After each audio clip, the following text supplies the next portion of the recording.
So group 13 we have completed and the video is already uploaded on the channel Air Cartel. Now the next group is group 14. इसको भी बहुत जल्दी हम लोग कोशिश करेंगे निपटाए। ग्रुप 14 में हमारा अगर हम लोग बात करें तो इसको हम लोग कार्बन फैमिली, ठीक है, भी बोलते हैं। It is also called as carbon family. कौन कौन से इसमें एलिमेंट्स हैं? कार्बन है, सिलिकॉन है, जर्मेनियम है, टिन है एंड लेड है। कार्बन की बात करेंगे, ये नॉन मेटल है। इसका एलोट्रोप, डायमंड और ग्रेफाइट है। सिलिकॉन जो है ये भी नॉन मेटल है, ये सिलिकेट्स के फॉर्म में एग्जिस्ट करता है। जर्मेनियम एक मेटलॉइड है, ये एक सेमीकंडक्टर है।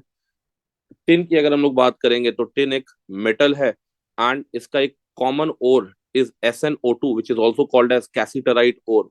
लेड की अगर हम लोग बात करेंगे तो lead is a metal and इसका जो कॉमन सोर्स है दैट इज लेड सल्फाइड, जिसको हम लोग गैलेना भी बोलते हैं। It is also called as galena, ठीक है। इसके बाद अगर मैं बात करूं तो हमारा यहाँ पे ऑक्सीडेशन नंबर जो है उसको देखने का समय आ गया है। दो कॉमन ऑक्सीडेशन नंबर या ग्रुप ऑक्सीडेशन नंबर इज +4 और +2 यहाँ पे इसका अदर ऑक्सीडेशन नंबर है। यहाँ पे भी इनर्ट पेयर इफेक्ट लगेगा। इनर्ट पेयर इफेक्ट का मतलब मैंने बताया था आपको, जैसे कि कॉन्फ़िगरेशन NH2 NP2 है, तो NH2 पेयर जो है आपका, दिस NH2 पेयर, ये पुअर शील्डिंग की वजह से क्या हो गया? इनर्ट हो गया। ये इनर्ट हो गया, ठीक है। क्यों इनर्ट हो गया? क्योंकि इसके पहले डी या एफ इलेक्ट्रॉन जो थे पुअर शील्डिंग प्रोवाइड किए और जेड इफेक्टिव बढ़ जाने के कारण NS इलेक्ट्रॉन न्यूक्लियस से बहुत ज्यादा क्या हो गया? अट्रैक्टेड हो गया। अब जब न्यूक्लियस का प्यार इसको ज्यादा मिल जाएगा तो ये बाहर जाके प्यार नहीं करेगा, मतलब बाहर जाके केमिकल बॉन्ड में का फॉर्मेशन नहीं करेगा। नीचे जाने पे सेम उसी तरीके से हम लोग बात करेंगे कि +2 का जो स्टेबिलिटी है वो घटेगा। कार्बन का कोई +2 में अगर हम लोग बात करें कंपाउंड जो है ऐसे आपको दिखेगा नहीं, लेकिन अगर दिख भी रहा है तो हमको यहाँ पे स्टेबिलिटी डिक्रीज करनी है। एटॉमिक रेडियस की बात करें, यहाँ पे कोई ज्यादा एक्सेप्शन नहीं है। नीचे जाने पे जो एटॉमिक रेडियस बढ़ना चाहिए वो बढ़ेगा। कार्बन से लेकर लेड तक आपका एटॉमिक रेडियस जो है इंक्रीज करेगा डाउन द ग्रुप। तो it increases down the group. ये डाउन द ग्रुप जाने पे क्या करेगा? इंक्रीज करेगा। आयोनाइजेशन एनर्जी की अगर हम लोग बात करेंगे तो आयोनाइजेशन एनर्जी जो है इसमें थोड़ा सा एक्सेप्शन याद रखिएगा कि ऐसे तो नीचे जाने पर आयोनाइजेशन एनर्जी डिक्रीज करता है, बट लेड का आयोनाइजेशन एनर्जी टिन से क्या है? ज्यादा है। यहाँ पे भी वही है, D and F ब्लॉक जो है वो पुअर शील्डिंग प्रोवाइड कर रहे हैं लेड के अंदर, तो जेड इफेक्टिव लेड का ज्यादा है, जिसकी वजह से उसका आयनाइजेशन एनर्जी जो है वो आपका टिन से जो है वो ज्यादा निकल के बाहर आ रहा है। इलेक्ट्रोनेगेटिविटी की बात करें, carbon is greater than silicon. बाकी सबका इलेक्ट्रोनेगेटिविटी ऑलमोस्ट क्या है? सेम है। कार्बन की बात करते हैं तो electronic configuration 1s2 2s2 and 2p2 है। 4 ऑर्बिटल्स है और इसकी मैक्सिमम कोवेलेंसी जो है, मैक्सिमम कोवेलेंसी कितनी हो सकती है? 4। कोवेलेंसी का मतलब ये होता है कि मैक्सिमम कितना बॉन्ड बना सकता है, maximum number of bonds, maximum number of bonds formed by, ठीक है, फॉर्म्ड बाय कार्बन, ठीक है। मैक्सिमम नंबर ऑफ बॉन्ड्स कितना बना रहा है? 4 बना रहा है। एनामोलस बिहेवियर ये भी दिखाएगा। एनामोलस बिहेवियर का रटा रटाया वही है concept. Small size, no d orbital, आप कह सकते हैं हाई इलेक्ट्रॉन नेगेटिविटी, ये सारा चीज आप चिपका सकते हैं। ये यूनिक जो बिहेवियर शो करेगा, जो कि सिर्फ ये शो कर रहा है इसी ग्रुप में और दूसरे एलिमेंट्स जो है वो नहीं शो कर रहा है। सिलिकॉन की अगर हम लोग बात करेंगे तो इसका नियॉन 3s2 3p2 और इसमें आपको वेकेंट डी ऑर्बिटल देखने को मिलेगा, जिसकी वजह से इसकी कोवेलेंसी जो है वो 6 तक जा सकती है। मैक्सिमम कोवेलेंसी कितनी जा सकती है? 6 तक जा सकती है। अब हम लोग अगर हाइड्रोलिसिस की बात करें तो हम लोग को हाइड्रोलिसिस यहाँ पे देखने को मिलेगा कि सिलिकॉन का जो कंपाउंड है जैसे CCl4 है, इसका अगर हम हाइड्रोलिसिस करने की बात करते हैं तो यहाँ पे कोई हाइड्रोलिसिस, कोई रिएक्शन नहीं होगा। लेकिन अगर हम सिलिकॉन क्लोराइड का हाइड्रोलिसिस करते हैं तो यहाँ पे आपको SiOH4 देखने को मिलता है, ठीक है। यहाँ पे आपको SiOH4 प्लस HCl देखने को मिलेगा। क्यों? क्योंकि सिलिकॉन के पास प्रेजेंट है क्या? सिलिकॉन के पास प्रेजेंट है वेकेंट डी ऑर्बिटल। सिलिकॉन के पास प्रेजेंट है वेकेंट डी ऑर्बिटल, और वेकेंट डी ऑर्बिटल में क्या कर रहा है? ये वाटर जो है अपना लोन पेयर जाके डोनेट कर रहा है, ठिकाने लगा दे रहा है, ठीक है। तो यहाँ पे आपका SiOH4 जिसको हम लोग क्या बोलते हैं? सिलिसिक एसिड बोलते हैं। It is also called as silicic acid, ठीक है। इसके अलावा अगर हम लोग बात करें तो ये चीज मैं आपको ऑलरेडी बता चुका हूँ, सिलिसिक एसिड बनता है। यहाँ पे आपका कोई हाइड्रोलिसिस नहीं होगा क्योंकि कोई भी एम्प्टी ऑर्बिटल यहाँ पे है सिलिकॉन के पास और इसके पास कोई एम्प्टी ऑर्बिटल नहीं है। ऑक्साइड्स की बात करेंगे तो ये दो तरह के ऑक्साइड्स बनाएंगे। एक बनाएंगे MO टाइप के ऑक्साइड जिसको हम लोग मोनो ऑक्साइड बोलेंगे। It is also called as mono oxide. और दूसरा जो ऑक्साइड होगा इसको हम लोग बोलेंगे डाइऑक्साइड, ठीक है। तो अगर हम इनके एसिडिक ऑक्साइड्स की बात करें तो CO2 SiO2 क्या नाम है, जीईओ जो है यहाँ पे एंड जीईओ2, ये सारे ऑक्साइड्स जो हैं आपके एसिडिक ऑक्साइड्स है। न्यूट्रल ऑक्साइड्स में सीओ आएगा, एम्फोट्रिक ऑक्साइड में SnO2, SnO, पीबीओ एंड पीबीओ2, ये सारे आपके एम्फोट्रिक ऑक्साइड्स में आएंगे। पानी के साथ रिएक्शन की बात करते हैं तो टिन जो है वाटर के साथ रिएक्ट करेगा, SnO2 और हाइड्रोजन गैस लिबरेट करेगा। लेड जो है वो वाटर के साथ रिएक्ट करेगा एंड यहाँ पे पीबीओ का फॉर्मेशन करेगा, ठीक है। अब अगर हम लोग बात करेंगे तो यहाँ पे कार्बन, सिलिकॉन एंड जो आपका जर्मेनियम है, ठीक है, कार्बन, सिलिकॉन एंड जर्मेनियम है, यहाँ पे आपको कोई रिएक्शन पानी के साथ, नो रिएक्शन विथ वाटर, कोई रिएक्शन आपको पानी के साथ देखने को नहीं मिलेगा, ठीक है। तो ये चीज आपको काफी इंटरेस्टिंग लगेगी, ठीक है। Let me connect the charger with the iPad because it's getting discharged very quickly.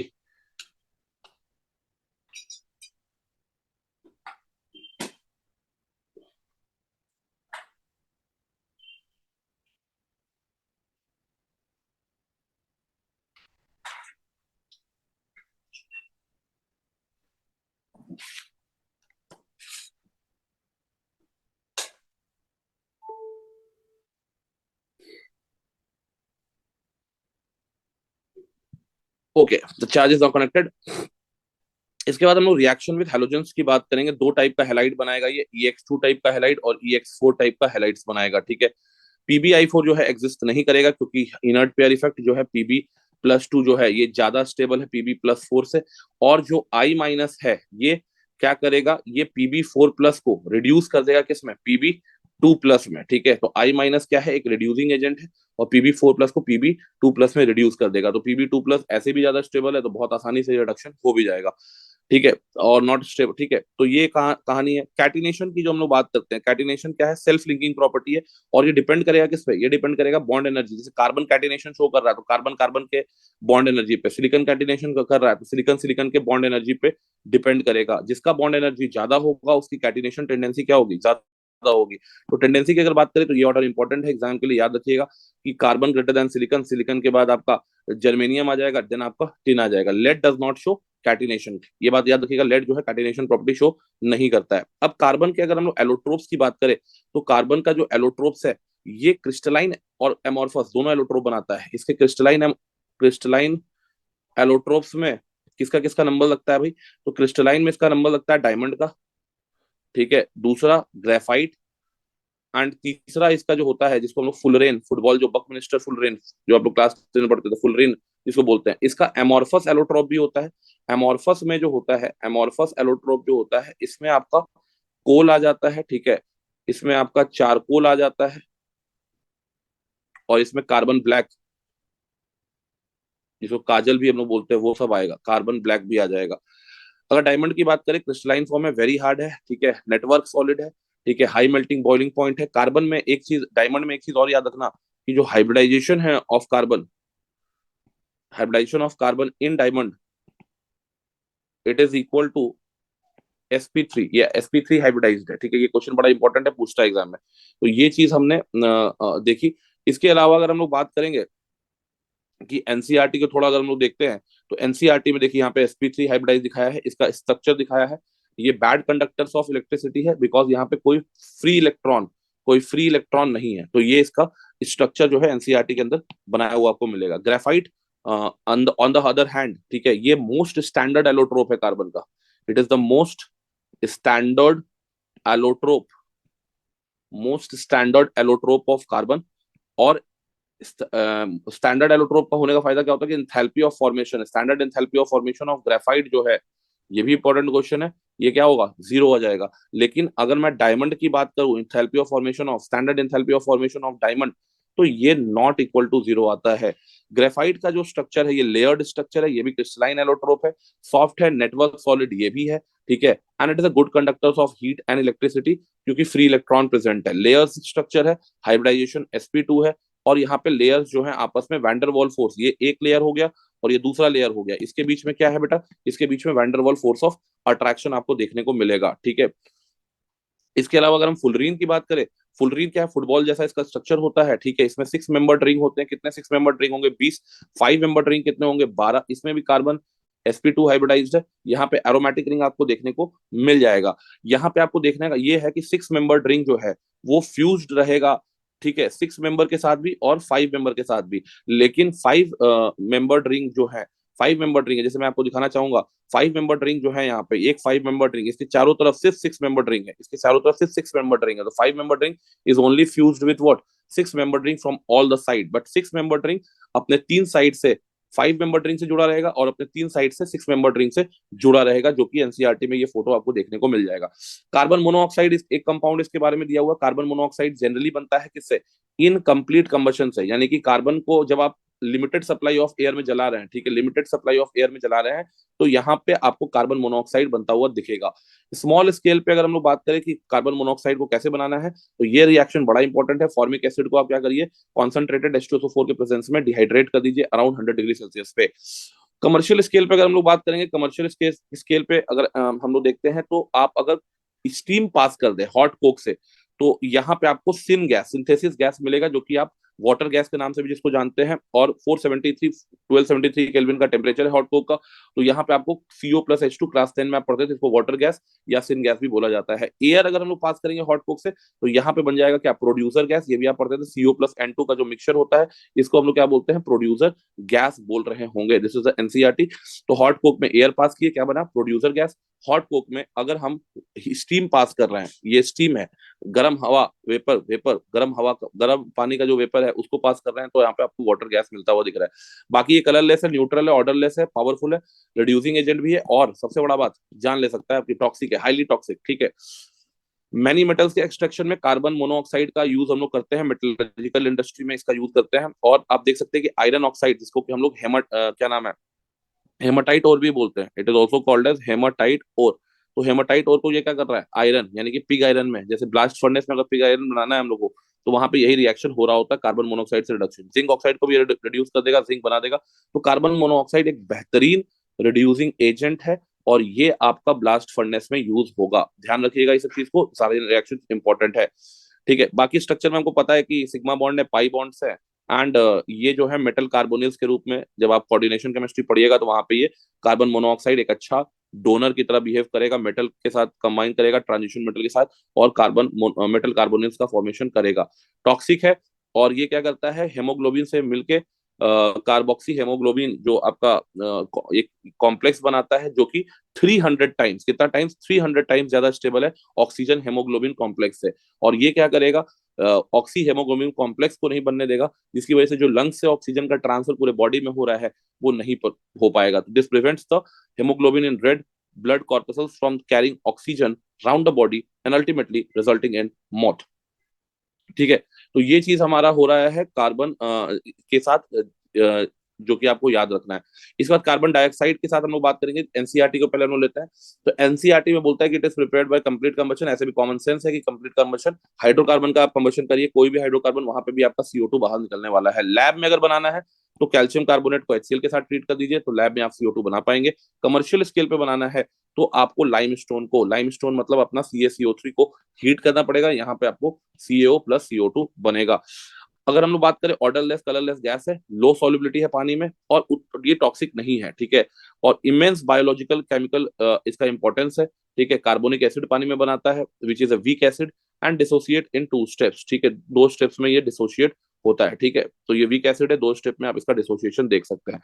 इसके बाद अगर हम लोग बात करें कि H2CO3 HCO3 माइनस अगर हम लेते हैं, तो ये क्या है, ये दोनों एक बफर सिस्टम क्रिएट करेगा, और यही बफर सिस्टम जो है ब्लड का पीएच मेंटेन करता है। तो ब्लड भी अपना एक एसिडिक बफर है, 7.26 टू 7.42 इसका पीएच है। ये सब इंफॉर्मेशन जो है कौन बनेगा करोड़पति में पूछ सकता है, यानी नीट में भी पूछ सकता है, ध्यान रखिएगा। Being acidic in nature, it combines with alkalis to form metal carbonates. Carbon dioxide normally present in the extent of 0.003% by volume in the air, ये सब नहीं पूछेगा। इसके बाद आते हैं सिलिकॉन डाइऑक्साइड पे, SiO2 जिसको हम लोग बोलते हैं। ये भी कोवलेंट 3D नेटवर्क सॉलिड है। ऐसे मॉलिक्यूल को हम लोग जायंट कोवलेंट कंपाउंड बोलते हैं। ये बॉन्डिंग में भी मैंने बताया था, इसको जायंट कोवेलेंट कंपाउंड्स हम लोग बनाते हैं। High melting point, boiling point है, अनरिएक्टिव है, और ये देखिए ये इस तरीके से पॉलीमेरिक फॉर्म में SiO बॉन्ड की तरह ये एग्जिस्ट करेगा, ठीक है।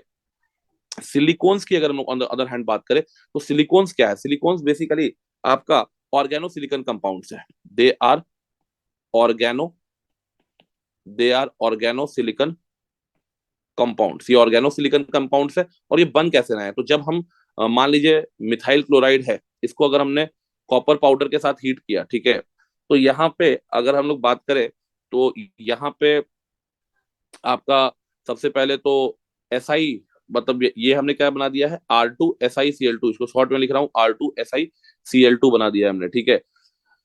अगर हम लोग यहाँ पे बात करें तो R2SiCl2 के साथ जब हम लोग इसको हाइड्रोलिसिस करेंगे तो दो क्लोरीन हटके दो OH लग जाएगा, ठीक है। इसके बाद ये यहाँ से क्या करेगा, वाटर रिमूव करेगा, और यहाँ पे आप देख सकते हैं कि इस तरीके का पॉलीमर फॉर्म होगा, जहाँ पे SI, ये हो गया तुम्हारा R ऊपर रख दिए, एक R ऊपर रख दिए, SiO, SiROSI, ये बढ़ता चला जाएगा, ठीक है, ये बढ़ता चला जाएगा। यही पॉलीमेरिक फॉर्म, इसी को हम लोग क्या बोल रहे हैं, सिलिकॉन्स बोल रहे हैं, ऑर्गेनोसिलिकन कंपाउंड्स हैं बेसिकली ये। टू स्टॉप अ पॉलीमराइजेशन, ठीक है, आपको क्या करना पड़ेगा, दोनों साइड पे यानी कि R3SiCl लेना पड़ेगा, तो आपका ये चेन फिर प्रोपेगेट नहीं करेगा, चेन टर्मिनेट हो जाएगा। तो आप देख सकते हैं कि चेन के तीनों साइड आपने क्या लगा दिया, हाइड्रोकार्बन का ग्रुप लगा दिया, तो ये आपका पॉलीमराइजेशन रुक जाएगा, चेन टर्मिनेशन हो जाएगा। इसको क्या बोलते हैं हम लोग, चेन टर्मिनेशन हो जाएगा। क्या हो जाएगा, चेन टर्मिनेशन हो जाएगा। Silicates on the other hand अगर हम बात करें तो सिलिकेट जो है लार्ज, बेसिकली तीन तरह का सिलिकेट होता है, ठीक है। एक होता है आपका ऑर्थोसिलिकेट्स, एक होता है ऑर्थोसिलिकेट्स, दूसरा होता है आपका चेन सिलिकेट्स, ठीक है, दूसरा होता है चेन सिलिकेट्स, तीसरा जो होता है ये होता है पायरोसिलिकेट्स, चौथा जो होता है इसको हम लोग बोलते हैं सीड सिलिकेट। सीड सिलिकेट और भी होते हैं इसमें, इसमें आपका बेसिकली साइक्लिक सिलिकेट्स भी होता है, साइक्लिक सिलिकेट्स भी होता है, और छठा जो होगा आपका वो 3D सिलिकेट होगा। तो कुछ नहीं है इसमें, अगर आप ध्यान से देखेंगे ना, तो कुछ नहीं है। एनसीईआरटी में ज्यादा इसमें डिस्क्राइब नहीं किया है, बट इसमें इसको डिस्क्राइब करता है, जनरल फॉर्मूला जेई एडवांस में पूछता है, बट मेंस लेवल पे चूंकि एनसीईआरटी कुछ नहीं है, ठीक है। सिलिकेट मिनरल्स एग्जिस्ट करता है इन फॉर्म ऑफ फेल्डस्पार, ये याद रखिएगा, जियोलाइट्स, माइका, एस्बेस्टस, ये सब सिलिकेट्स है।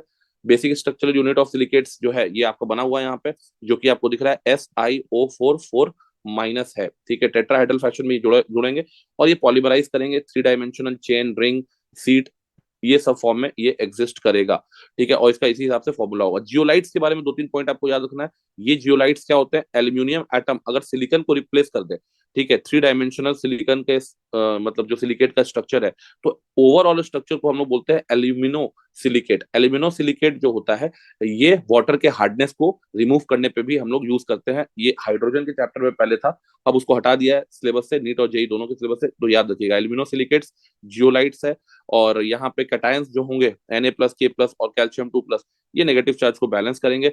एग्जाम्पल फेल्डस्पार है, जियोलाइट्स है। Zeolites are widely used as a catalyst in petrochemical industry. ये कहाँ यूज हो रहा है बेटा, as a catalyst, as a catalyst in किसमें, पेट्रोकेमिकल इंडस्ट्री में ये यूज हो रहा है, ठीक है। इसके अलावा वहां पे अगर हम लोग बात करें, ZSM5 जो जियोलाइट है, ZSM5, ये याद रखिएगा, ZSM5 ये एक टाइप ऑफ जियोलाइट है use to convert alcohol directly into gasoline. Alcohol को गैसोलीन में बदलना है तो जियोलाइट जो आप लोग यूज करते हैं वो ZSM5 है।